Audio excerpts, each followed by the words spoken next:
నువ్వు మళ్ళీ వచ్చేదే వెనకాల మళ్ళీ ఆన్ రోజులు ఇన్ని రోజుల మీద పెట్టావు. మీరే మొదలు పెట్టారు, గైడెన్స్ మీరే ఇచ్చారని సమాచారం. తెలుగు రాష్ట్రాల్లో ఆరితేరిన సార్ ఓకే సార్. సార్ ఏంటి కోర్టు ఏం చెప్పింది ఈరోజు? 3 నెలల్లోగా టైం బౌండ్ విధించింది కదా, ఇది సాధ్యమేనా? దీని మీద మళ్ళీ రివ్యూకి వెళ్ళే అవకాశం ఉంటుందా? ఎట్లా చూస్తారు ఈ తీర్పు? ఇవాళ చీఫ్ జస్టిస్ గారి ధర్మాసనం ఈ దేశానికి ఒక రకంగా ఇది గతంలో ఉన్న జడ్జిమెంట్స్ ఏవైనా కానీ ఒక క్లారిటీ ఇవ్వటం అయితే జరిగింది. దాంట్లో కోర్టు ఏమన్నదంటే, మేము పార్లమెంటరీ ప్రాక్టీసెస్, పార్లమెంట్లో గతంలో జరిగిన డిబేట్స్లో పెద్ద పెద్ద పార్లమెంటేరియన్స్ మాట్లాడిన విధానము, అసలు ఈ 10th షెడ్యూల్ తీసుకొచ్చినప్పుడు జరిగిన డిబేట్సు, అన్నిటినీ కూడా పరిగణలో తీసుకున్నాము. అట్లాగే ఈ కోర్టులోనే ఈ డిస్క్వాలిఫికేషన్ డిసైడ్ అయిపోవాలి, ఇక్కడే మీరు వాళ్ళని డిసైడ్ చేసేయండి, ఈ డిస్క్వాలిఫికేషన్ అన్నది చెప్పిన దాన్ని కరెక్ట్ కాదు, ఇది స్పీకర్ దగ్గరికి వెళ్ళాలి అని కూడా వారు అబ్జర్వ్ చేయటం జరిగింది. అట్లాగే ఈ గతంలో ఉన్న సంపత్ కుమార్ కేసు నేను ఏదైతే ఆర్గ్యూ చేస్తున్నానో, రాజ్యాంగ ధర్మాసనానికి రిపోర్ట్ అయి ఉన్న కేసులో ఆ రోజునున్న జడ్జి గారు నారిమన్ గారు ఆయన ఆ బెంచ్లో ఒక పార్టు అని చెప్తూ దాని గురించి సీరియస్ ప్రస్తావన అనేది చేయలేదు. ఆ తర్వాత వచ్చిన కేశం మగాచంద్ర అనే దాన్ని కూడా వారు కన్సిడర్ చేశారు. ఆ చేసి దాంట్లో కేశం మగాచంద్రలో ఒక డైరెక్షను ఆ రోజున ఇవ్వటం అనేది, దాంట్లో కూడా పూర్తిగా ఆ రోజున మేము ఇది దాంట్లో ప్రేయర్ కాదు, డైరెక్షన్ ఇవ్వమని, ఇది మాత్రమే మొదటిసారి, సంపత్ మాత్రమే మొదటిసారి వచ్చింది, ఈ సంపత్ మొదటిసారి వచ్చిన దాన్ని ఆ కేసులో అందులో మాత్రమే మ్యాండమస్ ఇవ్వమని చెప్పి ఉన్నారు, కాబట్టి ఇది చేయటానికి వీల్లేదని నా ఆర్గ్యుమెంట్ కూడా ఉంది. అట్లాగే దాంట్లో ఆ ఆర్గ్యుమెంట్లో కూడా వారు దాన్ని కూడా కన్సిడర్ చేయటం జరిగింది. క్విటిమెట్ యాక్షన్స్ అనే దాన్ని కూడా వారు ప్రస్తావించి జడ్జిమెంట్లో దాన్ని కూడా కన్సిడర్ చేశామని చెప్పారు. అయితే ఇదేంటంటే సుమారుగా 40 నుంచి 50 పేజీల జడ్జిమెంటు, చాలా పెద్ద జడ్జిమెంటు. అది వారు పారాగ్రాఫ్లు చదువుకుంటూ వెళ్ళి చాలా పాయింట్స్ అన్నీ కూడా చెప్పడం జరిగింది. ఫైనల్గా ఇవన్నీ కన్సిడర్ చేస్తూ స్పీకర్ ఈ రకంగా పెట్టుకుని కూర్చున్నట్లయితే ఈ ప్రజాస్వామ్యానికి విఘాతం జరుగుతుంది, దాన్ని ఎక్కడో అక్కడ చేయాలి, కానీ పార్లమెంట్లో కానీ ఈ యాక్ట్లో కానీ రాజ్యాంగంలో కానీ ఎక్కడ స్పీకర్కి ఇంత టైం ఇవ్వాలని ఫిక్స్ చేయాలని ఎక్కడా లేదు. అయితే స్పీకర్ నుంచి తీసేసి గవర్నర్లకు కానీ వేరే వాళ్ళకి కానీ ఎలక్షన్ కమిషన్కి కానీ ఇవ్వాలి అనే దాన్ని కూడా parliament in it's wisdom consider చేయాలని కూడా అబ్జర్వ్ చేయటం జరిగింది. ఇవన్నీ కాకుండా ఫైనల్గా వారు ఇది ఇన్ని రోజులు పెట్టుకోవటం అనేది కరెక్ట్ కాదు, ఈ లోపల ఆపరేషన్ సక్సెస్ పేషెంట్ డెడ్ అన్నట్టు 5 ఏళ్ళు జరిగిపోతుంది, కాబట్టి దీన్ని డిసైడ్ చేయాల్సిన అవసరం ఉంది. అంతేకాకుండా ఇది రాజ్యాంగం లోపల సభ లోపల ఉన్న అతని సభ లోపల ఉండే ప్రొసీడింగ్స్కి ఈ 10th షెడ్యూల్ కింద ఉండే ప్రొసీడింగ్స్కి తేడా ఉంది. సభ లోపల ప్రొసీడింగ్స్లో మా మీద బార్ ఉంది, మేము ఇంటర్ఫియర్ అవడానికి వీలు లేదని. కాకపోతే ఇక్కడ 10th షెడ్యూల్లో స్పీకర్ అనేవాడు ఒక జడ్జి కాబట్టి, ట్రైబ్యునల్ కాబట్టి, వారి మీద రివిజనల్ జ్యూరిస్డిక్షన్ మాకుంది, కాబట్టి ఆ జ్యూరిస్డిక్షన్ మేము చేస్తూ దాన్ని తీసుకుంటూ మేమేం చెప్పదలుచుకున్నామంటే, స్పీకర్ అనేవారు ఇమ్మీడియట్గా ఏదైనా కానీ సుమారుగా ఒక 3 నెలల్లో, అంటే వారు ఏమన్నారంటే expeditiously not beyond 3 months in any event, not beyond 3 months అని రాయటం జరిగింది. అంటే వారు ఏ విధంగానైనా కూడా 3 నెలల లోపల ఈ కేసును విచారించమని చెప్పడం జరిగింది. అలాగే నోటీసులు ఇవ్వడం గురించి వాటన్నిటి గురించి కూడా వారు ప్రస్తావించడం జరిగింది. సార్, విచారణ అంటే నిర్ణయం అనేది ఎప్పుడు ఉండొచ్చు? దీనికి నిర్ణయానికి సంబంధించి అంటే విచారణ అంటే నోటీసులు ఇస్తారు, ఇది కొంత కాలయాపన జరుగుతుందనేటువంటి ఆరోపణలు కూడా ఉన్నాయి. సో ఇది ఇప్పుడు విచారణ అంటే మళ్ళీ నోటీసుల నుంచి ప్రారంభం అవుతుందా, లేదంటే నిర్ణయాలకు మొదలవుతుందా? లేదండి, డెసిషనే. Yeah. నా దాంట్లో నోటీసులు ఇచ్చారని కూడా వారు రాశారు. మేము ఇక్కడ పెండింగ్లో ఉండగా నోటీసులు తీసుకొచ్చి మా దగ్గర ప్రొడ్యూస్ చేశారు. నోటీసులు ఇచ్చామని చెప్పి ఫైల్ చేశారు. నోటీసులు కూడా అయిపోయినాయి. అందుకని 3 నెలల్లో డిసైడ్ చేయమని. ఉప ఎన్నికలు వచ్చేసాయి సార్, తెలంగాణలో ఉప ఎన్నికలు వస్తాయా 3 నెలల్లో? నేను స్పీకర్ని కాదు, లేకపోతే ఎలక్షన్ కమిషన్ని కాదు, నేను జ్యోతిష్యుని కాదు. నేను ఎలక్షన్స్ వస్తాయా రావా, ఎప్పుడు వస్తాయి, ఎట్లా వస్తాయని చెప్పలేను. కాకపోతే స్పీకర్ గారికి డెసిషన్ మట్టుకు తీసుకోమని supreme court direction. Next larger bench లో సవాల్ చేసే అవకాశం ఉంటుందా? ఎందుకంటే గతంలో కూడా సుప్రీంకోర్టు ఇచ్చిన తీర్పులు అమలు కావడం లేదని కేటీఆర్ పిటిషన్ వేశారు. సో ఇప్పుడు మరి ఈ ఆర్డర్ పైన మళ్ళీ స్పీకర్ మీరు నన్ను డైరెక్ట్ చేయలేరు 3 నెలల్లో అని చెప్పి మళ్ళీ కోర్టుకు వచ్చే అవకాశం ఉంటుంది? లేదండి, అంటే 3 నెలల్లో డిసైడ్ చేయకపోతే వారు కోర్టుకు వచ్చి కంటెంప్ట్ వేసే అవకాశం ఉంటుంది. కానీ ఇదే సుప్రీంకోర్టులో కాన్స్టిట్యూషన్ బెంచ్కి పంపించాలి అని చెప్పి సంపత్తిని ఫాలో అవ్వండి అని మేము అడిగిన దాన్ని కాదు మేమే డిసైడ్ చేస్తామని వారు డిసైడ్ చేశారు. కాబట్టి ఇంకా ఇంతకంటే పెద్ద బెంచ్కి వెళ్ళే అవకాశం అనేది ఉండదు. స్పీకర్ అనర్హత వేటు వేస్తే ఛాలెంజ్ చేసే అర్హత అనర్హత పడ్డ ఎమ్మెల్యేకి ఉంటుంది. స్పీకర్ అనర్హత లేదు అని కొట్టివేస్తే దాని మీద ఈ ప్రభుత్వం హైకోర్టుకు మాత్రమే వెళ్ళాలి. హైకోర్టులో రిట్ వేసుకోవాలి. హైకోర్టులో మళ్ళీ నోటీసులు, అందరికీ నోటీసులు వెళ్ళాలి. స్పీకర్ తరఫున, సెక్రటరీ తరఫున కూడా అందరికి కంటెస్ట్ చేయాలి. కాబట్టి ఇవన్నీ ఈరోజు తీర్పులో హైకోర్టు పార్లమెంటును చట్టం చేయమని చెప్పిందా, అమెండ్మెంట్ చేయమని? అది పార్లమెంటు ఖచ్చితంగా ఇది స్పీకర్ దగ్గర నుంచి తీసేసే అవకాశం గతంలో మాయావతి కానీ అంతకుముందు జడ్జిమెంట్స్లో కానీ దాన్ని అబ్జర్వ్ చేయడం జరిగింది. ఇది వెళ్ళాలి వేరే వాళ్ళకి, ఇండిపెండెంట్గా ఉండే వాళ్ళకి హ్యాండ్ ఓవర్ చేయాలని. కానీ అదే కోర్టు ఇన్ ఇట్స్ విజ్డమ్ వారు ఒరిజినల్గా స్పీకర్ గురించి క్యోటో హాల్లో స్పీకర్ అనేవాడు అసలు అన్డిస్ప్యూటెడ్లీ గ్రేట్ మ్యాన్ అని పండిట్ జవహర్లాల్ నెహ్రూ కూడా చెప్పారు. అట్లాగే అప్పుడు ఫస్ట్ స్పీకర్ గారు కూడా చెప్పారు. అసలు స్పీకర్ దగ్గర నుంచి తీసేయాల్సిన అవసరం లేదని కూడా ఆ జడ్జిమెంట్లో కూడా ఉంది. కానీ తర్వాత వచ్చిన జడ్జిమెంట్స్లో స్పీకర్ దగ్గర నుంచి దీన్ని వేరే వాళ్ళకి తీసుకెళ్లే ఆలోచన పార్లమెంట్ చేయాలి, వాళ్ళు పార్లమెంట్లో దీనికి సూటబుల్గా అమెండ్ చేసుకోవాలి అనేది కూడా ప్రీవియస్ పార్లమెంట్కి ఒక డైరెక్షన్ ఇచ్చినట్టేనా సుప్రీం కోర్టు? లేదండి, పార్లమెంట్కి అసలు మామూలుగా స్పీకర్కి కూడా డైరెక్షన్ ఇవ్వడానికి వీల్లేదు. ఇక్కడ స్పీకర్ కాదు, స్పీకరు ఇక్కడ 10th షెడ్యూల్ కింద ఆయన ట్రిబ్యునల్ అంటే ఒక జడ్జి, సివిల్ కోర్ట్స్ కింద లెక్క. కాబట్టి అందుకోసం మేము డైరెక్షన్ ఇస్తున్నాము, అంతేగాని స్పీకర్కి మేము డైరెక్షన్ ఇవ్వట్లేదని కూడా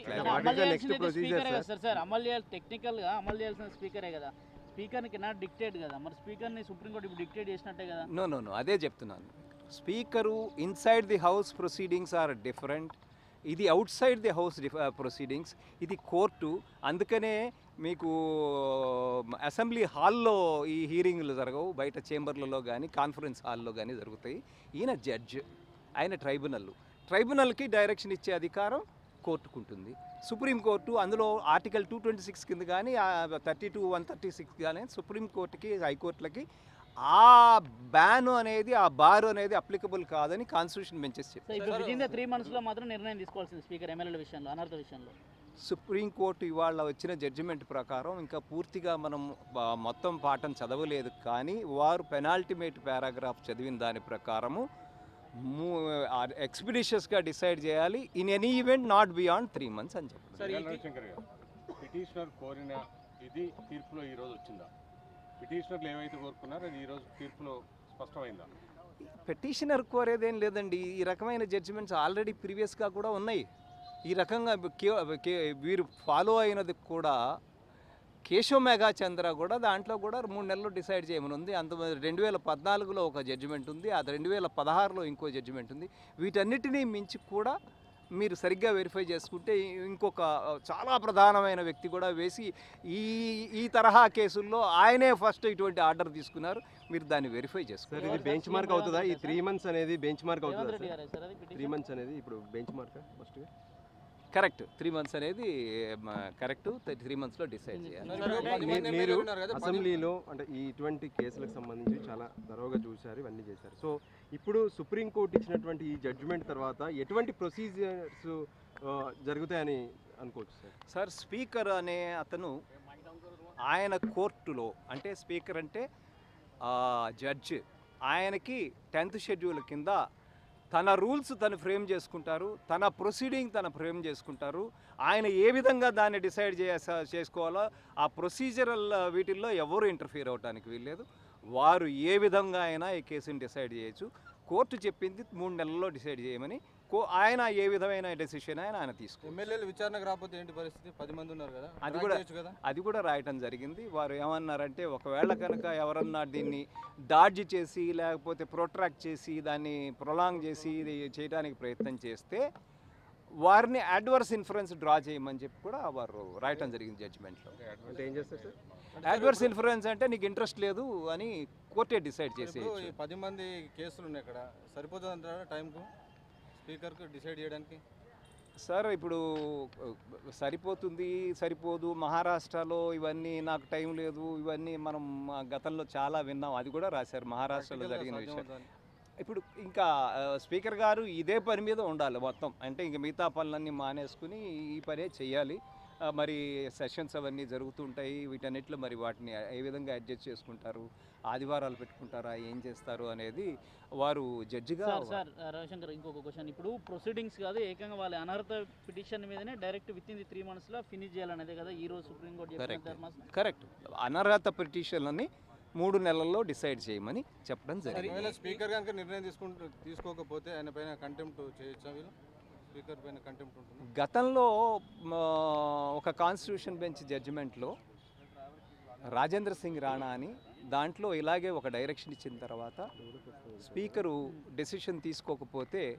డెసిషన్ తీసుకోలేదు అని చెప్పి మళ్ళీ సుప్రీంకోర్టుకి రావడం జరిగితే అప్పుడు వారు ఏమన్నారంటే ఇంకా 2 నెలలు కూడా లేదు నెక్స్ట్ టర్మ్కి, కాబట్టి ఎక్సెప్షనల్ కేసు కింద మేము డిసైడ్ చేస్తున్నాము అని చెప్పి 5 జడ్జిల ధర్మాసనం డిసైడ్ చేసింది. కానీ తర్వాత ఆ జడ్జిమెంట్ని ఎవరూ పాటించలేదు. తర్వాత అదే జడ్జిమెంట్ కేశవ్ మహాచంద్రలో కూడా మీరే డిసైడ్ చేసేసేయండి అని కోర్టుకు చెప్పడం జరిగింది. చేస్తే కేశవ్ మహాచంద్ర కేసులో లేదు, 3 జడ్జిల ధర్మాసనం ఇంకా దానికి దాదాపు 4 సంవత్సరాల టైం ఉంది కాబట్టి దీంట్లో ఏం తొందర లేదు, ఇందులో మేము అసలు అయినా కూడా ఇది స్పీకర్ జ్యూరిస్డిక్షన్లో లోకి కోర్టులు వెళ్ళటానికి వీల్లేదు అని రాజేంద్ర సింగ్ రాణాని పాటించకుండా మళ్ళీ స్పీకర్కే వెనక్కి పంపించిన కేసు అది 3 జడ్జిలు. ఈ కేసులో విచారణ సందర్భం నుంచి జడ్జిమెంట్ వరకు ఆపరేషన్ సక్సెస్ పేషెంట్ డెడ్ అనే పదాన్ని జస్టిస్ బిఆర్ గవాయ్ గారు ఎన్నోసార్లు ప్రస్తావించారు. ఏంటి సార్ అసలు ఈ ప్రస్తావనకు కారణం ఏంటి? అంటే ఏంటంటే అల్టిమేట్గా 5 ఏళ్ళు దాటిపోయి చివరి సంవత్సరంలోనో వారంలోనో 10 రోజుల్లోనో 6 నెలల్లో కనుక చేసేట్లయితే ఎట్లాగో ఇంక బై ఎలక్షన్ రాదు, డైరెక్ట్గా ఎలక్షనే వస్తుంది. కాబట్టి ఇది అంతా ఇక కష్టపడి ఆపరేషన్ చేసినా కూడా పేషెంట్ డెడ్ అనేది రాకూడదు, అందుకనే ఎర్లీగా డిసైడ్ చేయమని ఎర్లీగా డైరెక్షన్ ఇస్తున్నామని చెప్పడం. గతంలో ఆర్టికల్ 143 కింద నేరుగా కంప్లీట్ జస్టిస్లో భాగంగా డైరెక్ట్ సుప్రీంకోర్టు నిర్ణయం తీసుకునేటువంటి అధికారాన్ని ఇందులో ఎక్సైజ్ చేయలేదు. అది చేయకూడదండి, అది తప్పు. స్పీకర్ మాత్రమే డిసైడ్ చేయాలని ఉంది. అందుకోసమే దీంట్లో స్పీకర్కి కాకుండా వేరే వాళ్ళకి, గవర్నర్కి కానీ లేకపోతే ఎలక్షన్ కమిషన్కి కానీ ఎవరికన్నా వేరే అదర్ ఏజెన్సీస్కి ఇవ్వమని గతంలో మాయావతిలో కానీ తర్వాత మనకి యడ్యూరప్ప కేసులో కానీ సుప్రీంకోర్టు అబ్జర్వ్ చేయడం జరిగింది. దాన్నే మళ్ళీ ఉటంకిస్తూ వారు ఏమన్నారంటే అది కూడా ఆలోచించాలి పార్లమెంట్. అంటే రిపీట్, అది ఆల్రెడీ ఒక ఎర్లియర్ జడ్జిమెంట్స్లో అది చెప్పిందే, మళ్ళీ దాన్ని ఇది స్పీకర్ దగ్గర నుంచి తీసేసే అవకాశం ఏమన్నా ఉంటే చూడాలి పార్లమెంటు దాన్ని అని చెప్పి రాయటం జరిగింది. అది parliament in it's wisdom has to do అండి. ఎందుకంటే లా మేకర్స్కి వాళ్ళకి తెలుసు ఏ విధంగా ఏది చేయాలి. ఎందుకంటే మనము స్పీకర్ అనే అతనికి ఎదురుకున్న వ్యక్తులు కూర్చున్న ప్రతి పార్టీ వ్యక్తులు మొహాలు, ఎవరెవరు ఏ బెంచ్లో కూర్చుంటారు, ఎవరి బిహేవియర్ ఏంటి అనేది పూర్తిగా తెలుస్తుంది. స్పీకర్ దగ్గర నుంచి టోటల్గా ఇది తీసేయటం అనేది నా ఉద్దేశ ప్రకారం అంత అద్భుతమైన ఐడియా కాదు, అది ఎవరు చెప్పినా కానీ. కాకపోతే ఏంటంటే పార్టీజన్ మేనర్ వివరిస్తున్నారు సార్, అనేక ఉదాంతాలు ఉన్నాయి ఒక పార్టీకి సంబంధించిన. మీరు రెండు ఇష్యూస్ చేస్తున్నారు.